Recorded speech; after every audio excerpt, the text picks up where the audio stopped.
नमस्कार, जय हिंद, वंदे मातरम। साथियों दोस्तों, यूपीएसआई 9534 पोस्ट जिसके मेडिकल 17 अक्टूबर से लेकर 31 अक्टूबर तक लगभग कंप्लीट कराए गए और उसका जो केस है, जो इसमें स्कैम हुआ, ये कोर्ट में अभी भी विचाराधीन है। और आप लोगों को पता होगा कि केस नंबर 3737 जिसकी सुनवाई के बारे में मैंने आप लोगों को लगभग एक वीक पहले बता दिया था, जो इसकी सुनवाई है जिसे विधु भूषण कालिया जी हैंडल कर रहे हैं। तो इस केस की अहम सुनवाई आज है और ये केस बिल्कुल अपने अंतिम चरण में है। और अगर आज सुनवाई होती है तो देखिए कहीं ना कहीं ये उम्मीद बनती है कि कुछ निष्कर्ष जो है वो निकल के सामने आ सकता है, क्योंकि जो रीजेंडर भरने की जो प्रक्रिया है वो दोनों ही तरफ से, चाहे वो भर्ती बोर्ड की, चाहे वो कंपनी की और चाहे वे जो याची थे, इन सभी की जो रीजेंडर भरने की जो प्रक्रिया है वो लगभग संपन्न करा ली गई है।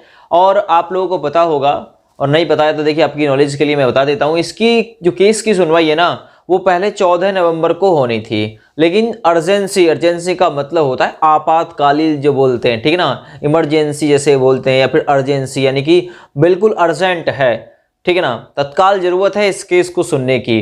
तो उसमें इस केस की सुनवाई पहले 14 नवंबर की वजह अब 1 नवंबर को कर दिया गया है। तो देखिए क्या इसका मेडिकल का रिजल्ट जारी नहीं हो सकता, तो देखिए भर्ती बोर्ड जब मेडिकल करा सकता है तो इसका रिजल्ट भी वो रिलीज कर सकता है, इसमें कोई भी मतलब दोहराई वाली बात नहीं है। लेकिन जो भी डिसीजन 3737 याचिका का होगा वही पूरा डिसीजन भर्ती जो 9534 पोस्ट है यूपीएसआई वाली, इसका होने वाला है। ठीक है भैया, तो इसकी अहम सुनवाई आज है और मैंने आप लोगों को बता दिया भाई, पहले ये 14 नवंबर को सुना जाना था, अब ये 1 नवंबर यानी कि आज सुना जाएगा। तो कुछ जो है वो निष्कर्ष निकल के सामने आ सकता है। ठीक है, अब एक दिक्कत और है इसमें, जो भर्ती बोर्ड है वो करता क्या है, भर्ती बोर्ड और कंपनी दोनों की साठगांठ है, मिले हुए हैं।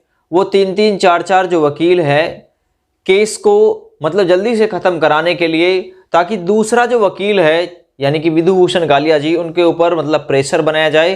भाई 3-3 वकीलों को अकेला वकील कैसे हैंडल करेगा, तो वो 3-3 वकील भेजते हैं। तो सुनने में आया है कि ये जो इसके मुख्य याची हैं इस केस के, जो 3737 याचिका को देख रहे हैं, ये बहुत जल्दी एक वकील और हायर करने वाले हैं, ठीक है ना। हो सकता है आज जो है वो वकील मतलब लेके ये केस की सुनवाई भी करवाएं। हो सकता है आज 2 वकील इस केस की मतलब पैरवी करें बच्चों की तरफ से, और उधर भर्ती बोर्ड और ये जो यूपी पुलिस भर्ती बोर्ड है और एक कंपनी का जो अपना मतलब एक बोर्ड है, ये दोनों जो है मिल के सामने मतलब हो सकता है कि आमना सामना इनका आज हो जाए और सुनवाई इसकी आज हो जाए। और हो सकता है कि आज कोई निष्कर्ष भी निकल के सामने आ सकता है, पूरी ऐसी उम्मीद है। ठीक है भैया, तो यही जानकारी थी, और कोई निष्कर्ष यदि इसका जल्दी से निकल के आएगा तो वो बिल्कुल आप लोगों तक पहुंचाया जाएगा। 3737 की अब है, 4581 की 10 तारीख को है, 10 नवंबर को है। अगर आज नहीं सुना जाएगा केस 3737 तो 1 वीक, क्योंकि अब जो रीजेंडर भरने की जो प्रक्रिया है ना वो समाप्त हो गई है, अब दोनों तरफ से सबमिट करा दिया गया है। तो अब तो इस पर फाइनल जो बहस है वो होनी ही होनी है। अब आप लोग भी क्या इससे कोई उम्मीद रखें ना रखें, देखिए जो न्यायपालिका है, आप लोगों को पता होगा, यदि कोई केस जाता है, आप अपने घर का ही केस लगा लीजिए, तो उसमें समय तो लगता है भाई, लेकिन न्यायपालिका जो है हमारे यहाँ भारत में स्वतंत्र है। अब उसका क्या डिसीजन होता है वो सबको ही मानना होगा।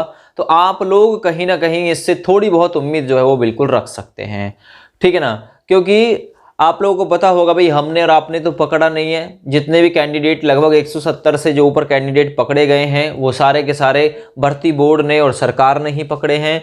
अब जब 170 पकड़ लिए हैं इन्होंने, तो ये झुटला भी नहीं सकते इस बात को, ठीक है ना।